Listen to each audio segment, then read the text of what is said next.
भनिरहेका कम्युनिस्ट शब्दहरू अथवा हामी कम्युनिस्ट हौँ भनेर भनिरहँदाखेरि हामीलाई लाज लाग्छ र कहिले हाँसो उठ्छ त कहिले रगत उम्लिन्छ कि तपाईँहरू जस्तोलाई गएर केपी ओली प्रचण्ड जस्ता नेताहरूलाई गएर टाउको छिनाउ जस्तो लाग्छ। नेपाली महोदय केपी ओली प्रचण्ड लगायतका विभिन्न नेताहरू र गठबन्धन सरकारले तपाईँले के गर्नुभएको छ त? सीमा मिचिँदाखेरि तपाईँको देशमा र नेपाल सरकारले के गरिरहेको छ? सीमा मिचिँदाखेरि तपाईँ आफ्नो कम्युनिस्ट सरकारले के गरिराख्नु भएको छ र आफूले बोकेको विचारधारा मार्क्सवाद लेनिनवाद र माओवादले के हेरेर बसिरहेको छ तपाईँभित्र? यदि सच्चा कम्युनिस्टको विचारधारा छ र तपाईँमा सच्चा कम्युनिस्टको आधार छ भने आफ्नो सीमामा रहेका ती जग्गाहरू र मिचिएका सीमाहरू र मिचिएका जमिनहरू फिर्ता ल्याउनुहोस्। सक्नुहुन्न भनेपछि यी नेपालका जनताहरू, नेपाली छोराहरू र वीर गोर्खालीहरूलाई छोडिदिनुहोस्। तपाईँहरूका ती सपनाहरू हामी पुरा गर्नेछौँ। तपाईँले पुरा गर्नुभएको छैन ती सपनाहरू हामी पुरा गरेर देखाउनेछौँ। नमस्कार दर्शकबिनहरू, मैले आज लिपुलेखको बारेमा केही कुरा भन्न गइरहेको छु। इन्डियाले लिपुलेखको सीमा मिच्दै मानसरोवरसम्मको बाटो सडक बनायो भन्ने बारेमा विभिन्न कुराहरू मैले सुने। सरकारले के गरिरहेको छ, कस्तो गरिरहेको छ भन्ने कुरा, धेरै कुराहरू सुने। के त नेपालले सधैँभरि इन्डियाको हेफा प्रवृत्ति र भारतीय विस्तारवादहरूको तल परेर घुँडा टेकिरहने हो त भारतसँग? के नेपालका गठबन्धन दलहरू जसले मार्क्सवाद लेनिनवाद र माओवादका सिद्धान्तहरू अघि बढाएर आफ्नो काँधमा बोकेर हिँडिरहेका छन्, ती गठबन्धनका पार्टीहरूले इन्डियन सरकारसँग अथवा भारतीय विस्तारवादहरू र हेफाजहरूसँग डराइरहने हो त? यस्तै गरिराख्ने हो भने खै त 1816 को सोगली सन्धि जुन ब्रिटिससँग गरिएको सोगली सन्धि कहाँ गयो? त्यति बेला त लिपुलेख नेपालको हो, लिम्पियाधुरा नेपालको हो भनेर विभिन्न सम्झौताहरू गरिएका थिए। सोगली सन्धिमा उल्लेख गरिएको छ। खै त किन आज नेपाल यसरी घुँडा टेकिरहेको छ त? के नेपाल सधैँभरि यसरी नै पछि परिरहने हो? सधैँभरि जनताले नै जनआन्दोलन गरेर जनताले नै सीमाको रक्षा गरिराख्नु पर्ने र सरकार सधैँभरि चुपचाप लागेर बसिराख्नु पर्ने हो भने के को लागि सरकार छ त? के को लागि नेपालका मार्क्सवाद लेनिनवाद र माओवादका सिद्धान्त बोकेर हिँड्नेहरू कहाँ छन् त? के मार्क्सवाद भनेकै अरूको हेफा र अरूको अन्याय सहनु हो? या त लेनिनवाद भनेको चाहिँ अरूको देशले आफ्नो सीमामा पाइलो राख्दा आफ्नो चाहिँ सीमा मिच्दाखेरि त्यसलाई हेरेर बस्नु हो त? के माओवाद भनेको सिमानामा अरूले सडक बनाउँछ, सडकका पिल्लरहरू लगाउँछ अथवा सीमाका स्तम्भहरू अरूले सार्छ, हजारौं बिघा जमिनहरू आफ्नोतिर लग्दा पनि के नेपाल सरकारले हेरेर बस्नु? यसलाई चाहिँ माओवाद लेनिनवाद र मार्क्सवादको सिद्धान्त भनेर भन्ने गरिन्छ। के नेपालको राजनीतिमा तपाईँहरू सधैँभरि मार्क्सवाद लेनिनवाद र माओवाद भनेर भन्ने गर्नुहुन्छ? के यस्तैलाई लेनिनवाद माओवाद र मार्क्सवाद भनेर भनिन्छ त? यदि तपाईँहरू नेपालको गठबन्धन दल र नेपालको राजनीतिमा एउटा सरकार छ जसलाई हामीले मार्क्सवाद लेनिनवाद र माओवादको सिद्धान्त बोकेर हिँडेको सरकार भनेर भन्छौँ, माओवादी र एमाले मार्क्सवाद र लेनिनवादको सिद्धान्तमा अगाडि बढ्ने पार्टी हो भने माओवादी माओवादको सिद्धान्तमा अगाडि बढेको पार्टी हो। के तपाईँहरूले सधैँभरि अरूको अन्याय सहेर बस्ने मात्र हो, हेरेर बसिराख्ने मात्र हो? अर्काले सीमा मिच्छ, सीमामा मिचेर सडक बनाउँछ र सीमा स्तम्भहरू पर सार्दा पनि तपाईँहरूले बसेर हेरिराख्ने र भारतको गुलाम भएर सधैँभरि यस्तै गरिराख्ने हो भने नेपालको अस्तित्व र नेपालको सबै चिज सार्वभौमसत्ता सबै इन्डियाले हडप्ने छ। यस्तै गरी तपाईँहरूको मार्क्सवाद र लेनिनवाद र माओवाद कहाँ जानेछ त? त्यति बेला तपाईँहरूले नेपाली जनता समक्ष के जवाफ दिनुहुनेछ? यदि तपाईँहरूले सक्नुहुन्न, मार्क्सवाद लेनिनवाद र माओवादको सिद्धान्तलाई तपाईँले पालना गर्न सक्नुहुन्न, अर्काले सीमा स्तम्भ सार्दा र सीमा मिच्दा तपाईँहरू जुन नेपाल सरकार बोल्न सकिरहेको छैन, तपाईहरू बोल्न सक्नु भएको छैन भने नेपाली जनतालाई छोडिदिनुहोस्, जसले एउटा रगत उमालेर शत्रुहरूको नाश गर्दै आफ्नो सीमा रक्षा र देशको रक्षा गर्न एकदम तयार अवस्थामा छौँ र रहनेछौँ। तपाईहरू सक्नुहुन्न भनेपछि हामी जनतालाई दिनुहोस् त्यो अधिकार जुन तपाईहरूले गर्न सक्नुभएको छैन। जुन चाहिँ मार्क्सवाद, लेनिनवाद र माओवादको सिद्धान्त चाहिँ झोलामा बोकेर हिँड्ने तपाईँहरूको त्यो सिद्धान्तलाई हामी मान्दैनौँ। यदि तपाईँहरूले आफ्नो देश र सिमानामा रक्षा गर्न सक्नुहुन्न भनेपछि त्यस्तो खालको मार्क्सवाद र लेनिनवाद तपाईँहरूको गठबन्धन सरकारले बोकेर हिँड्नु सुहाउँदैन।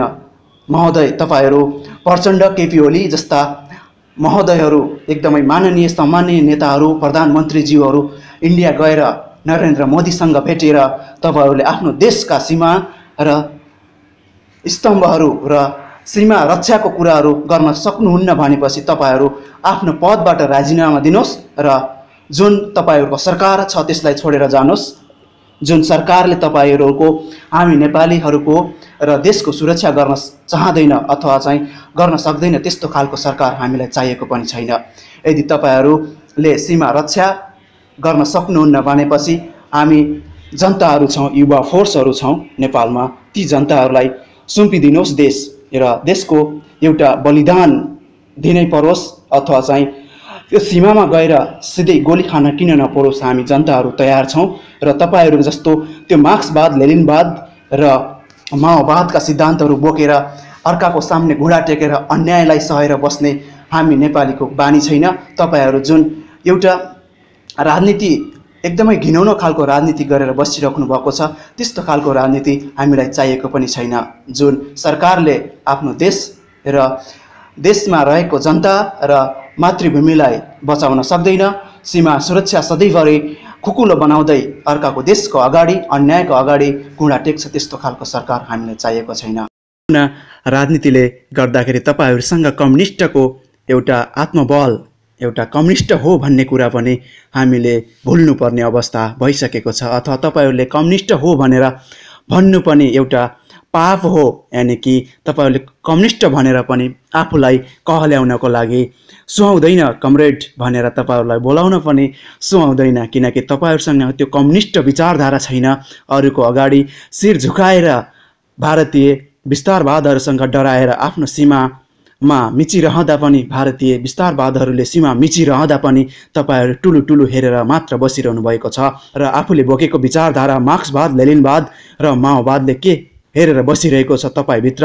यदि सच्चा कम्युनिस्टको विचारधारा छ र तपाईँमा सच्चा कम्युनिस्टको आधार छ भने आफ्नो सीमामा रहेका ती जग्गाहरू र मिचिएका सीमाहरू र मिचिएका जमिनहरू फिर्ता ल्याउनुहोस्। सक्नुहुन्न भनेपछि यी नेपालका जनताहरू, नेपाली छोराहरू र वीर गोर्खालीहरूलाई छोडिदिनुहोस्। तपाईँहरूका ती सपनाहरू हामी पुरा गर्नेछौँ। तपाईँले पुरा गर्नुभएको छैन, ती सपनाहरू हामी पुरा गरेर देखाउनेछौँ। हामी भित्र त्यो खालको रगत छ जुन नेपाली आमाले जमाउनु भएका, हामी भित्र त्यो खालको रगत छ जुन हाम्रो पुर्खाहरूले 2224 राज्यहरूसँगै अङ्ग्रेजहरूसँग लडेर पृथ्वीनारायण बलभद्र कौर, अमर थापा र भीमसेन थापा जस्ता वीर सपुतहरूले उब्जिएको देश र बनाएको देशलाई हामी बचाइराख्नेछौँ। तिनीहरूले देखेको सपनालाई हामी मर्न दिने छैनौँ। तपाईँहरू जस्तो नीच राजनीतिभित्र बसेर एउटा कम्युनिस्ट हुँ भन्दै अर्काको अगाडि घुँडा टेकेर तपाईँहरू के गर्न सक्नुहुन्छ हेरेर मात्र बसिराख्नु भएको छ। यो गठबन्धन सरकारले के गर्नेछ, हामी नेपाली र नेपालीहरूको लागि, नेपाल आमाको लागि के गरेको छ त हामीले केही सोच्न पनि सकिरहेका छैनौँ। तपाईँले गर्नुभएको छ र आफ्नो देशको लागि केही गर्नु होला भन्ने जस्तो हामीलाई लागेको छैन। केपी ओलीको त्यो कमेडी र प्रचण्डको त्यो मने भन्ने शब्दले देशलाई बचाउन सक्नुहुन्न भने हामीलाई हाम्रो काँधमा दिनुहोस्। हामी नेपाली सच्चा सपुतहरू तपाईँहरूको गर्न नसकेको कामहरू हामी गर्नेछौँ। तपाईँहरूले सत्ता छोड्नुहोस् र जनतालाई थमाइदिनुहोस्। हामी हारिसक्यौँ, हामीले गर्न सक्दैनौँ भनेर जनताहरू समक्ष एउटा वार्ता बसाल्नुहोस् र तपाईँहरूले सत्ता छोडेर आफ्नो बाटो लाग्नुहोस्। हामी तपाईँहरूको त्यो घिनौना हरकतलाई हेरेर हामी बसिराख्न सक्दैनौँ। हरेक पटक विरोध गरिरहँदा लिपुलेख, लिम्पियाधुरा हाम्रो हो भनेर सरकारले बोलिरहेको छैन र जनताहरूले पटक पटक आन्दोलन र विचारहरू पोखिरहँदा अथवा भारतसँग हामी लड्छौँ र सीमामा गएर हामी लड्छौँ भन्दा पनि पटक पटक प्रहरीले हस्तक्षेप गर्छ, पक्राउ गर्छ। तपाईको कस्तो खालको सरकार हो हामीले बुझ्न सकेका छैनौँ। कम्युनिस्ट सरकार भनेको त अर्काको अगाडि कडा भएर लड्नु र एउटा अर्काको अन्यायलाई सरासर एकदम लड्नु खालको अथवा अर्काको अन्यायलाई नसहनु, सहेर नबस्नुलाई कम्युनिस्ट भनेर भनिन्छ। तर तपाईले जुन कम्युनिस्ट गरेर राजा हटाउनु भयो, कम्युनिस्ट सरकार हो अथवा हामी कम्युनिस्ट पार्टी हौँ भन्दै राजा हटाएर मात्र केही गर्नु भएन, किनकि राजा हटेपछि लाखौँ र करोडौँ बिघाहरू जमिन भारतले हडपिसकेको छ। के तपाईले हेरेर बस्नु मात्रलाई हामी कम्युनिस्ट पार्टी भनेर भन्ने हो? तपाईहरूले गर्न नसकेका कामहरू नेपाली जनतालाई छोडिदिनुहोस् र तपाईँ जनताको अभिभावक भएर बस्नुहोस्। त्यतिमा तपाईहरूको एकदमै राम्रो अथवा पुण्य काम हुनेछ। देश चलाउँछौ भन्दै देश चलाउँछौ, देश हाँक्छौ, देशलाई एउटा स्विजरल्यान्ड जस्तो बनाउँछौ भनेर सपना देखेर तपाईँले केही गर्नुभएको छ।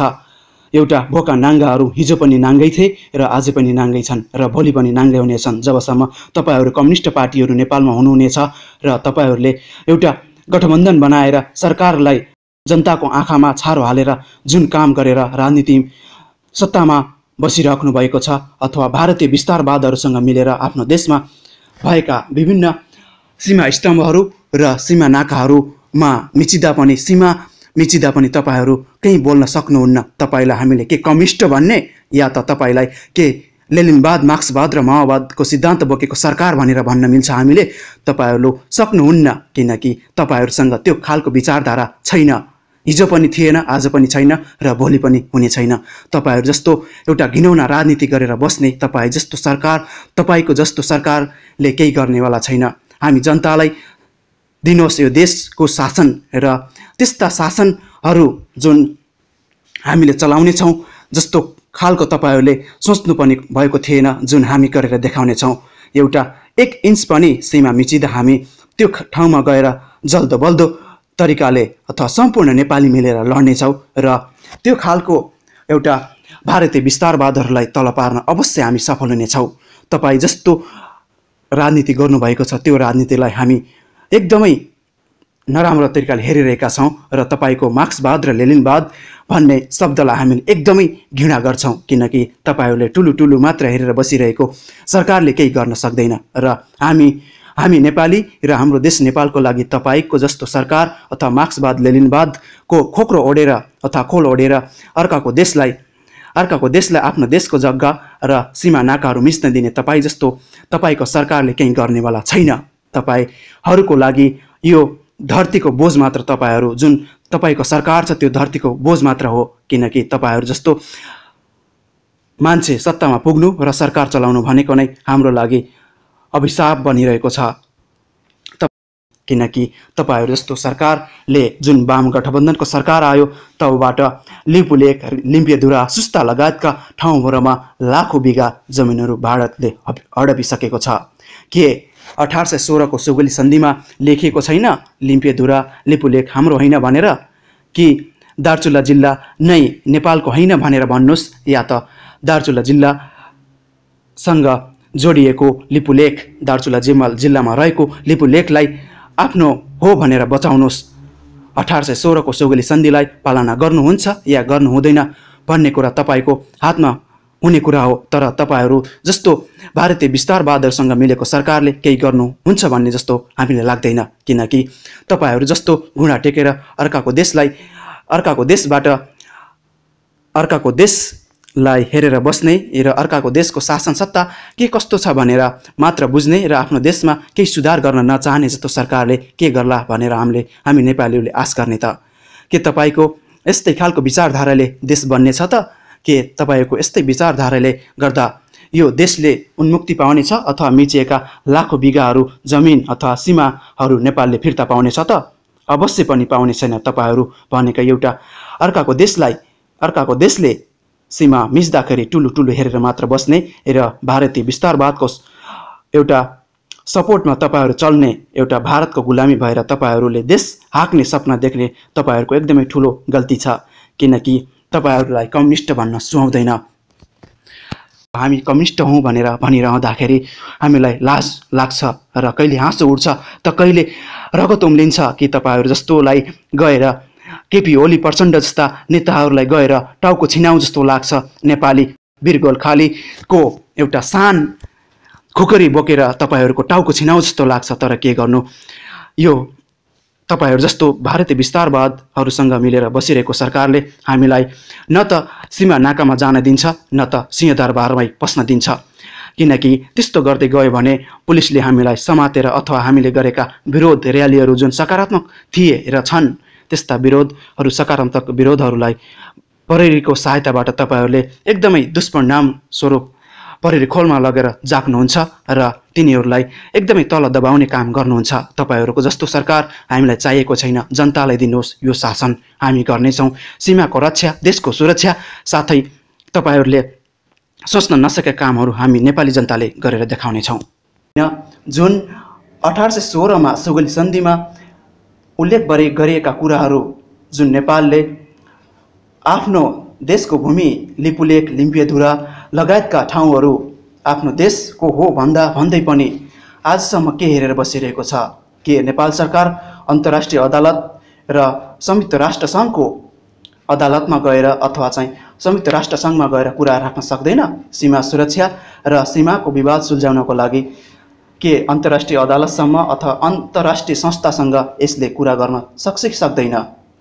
यो लाचार सरकार जुन केपी ओली र प्रचण्ड वाम गठबन्धन लगायत यी वाम गठबन्धनहरूले बोकेका मार्क्सवाद लेनिनवाद र माओवादका सिद्धान्तहरू तपाईँहरूले बोकेर हिँडेको छु र मार्क्सवाद र लेनिनवाद र माओवादको सिद्धान्त मैले पालना गरेको छु भन्न तपाईँहरूले पटक्कै सुहाउँदैन। किनकि मार्क्सवाद लेनिनवाद र माओवाद भनेको सर्वहारा जनताहरूको यो हक हितमा काम गर्ने र कसैको अन्याय अत्याचारमाथि एकदमै कडा कदम चाल्नुलाई मार्क्सवाद र लेनिनवादको सिद्धान्त भनेर भन्ने गरिन्छ।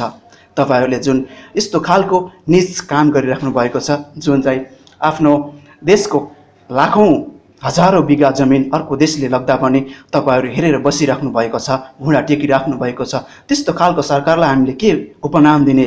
तपाईँहरूको वाम गठबन्धनले हामी नेपाली जनतालाई के गरिरहेको छ अथवा के गर्नेछ यिनी कुराहरू, अथवा भारतसँग पटक पटक गएर नरेन्द्र मोदीसँग भेटघाट हुँदा यिनीहरूले भित्रभित्र कतै नेपाललाई त बेच्न लागिरहेको छैनन् भन्ने आज मेरो मनमा प्रश्न उठिरहेको छ। यिनीहरूले इन्डिया सरकारसँग मिलेर हाम्रो देश नेपाललाई हाम्रो नेपालीहरूलाई कतै बेच्न त थालिरहेका छैनन् भन्ने अबको जनता, यो 3 करोड जनताहरूले सोच्नुपर्ने आवश्यक छ। यिनीहरूले एउटा हात्तीको जातले जस्तै देखाउने दाँत एउटा र चपाउने दाँत एउटा गरे जसरी हामीसँग बोल्ने एउटा र गर्ने एउटा गरी एउटा चाहिँ मार्क्सवादी सिद्धान्त लेनिनवादको सिद्धान्त र माओवादको सिद्धान्त बोकेर यिनीहरूले देश त बिक्री गर्न गइरहेका छैनन् भन्ने कुरामा हामी सम्पूर्ण जनताहरू सचेत हुनुपर्दछ। हामीले तपाईँहरूको सरकारबाट के सिक्ने त के चाहने? तपाईँहरूले नेपाली जनतालाई र देशलाई के गर्न सक्नुहुन्छ? यो प्रश्न हामी 3 करोड जनताहरूले सोच्नुपर्ने कुरा आइसकेको छ, जुन तपाईँले सोच्न सकिराख्नु भएको छैन।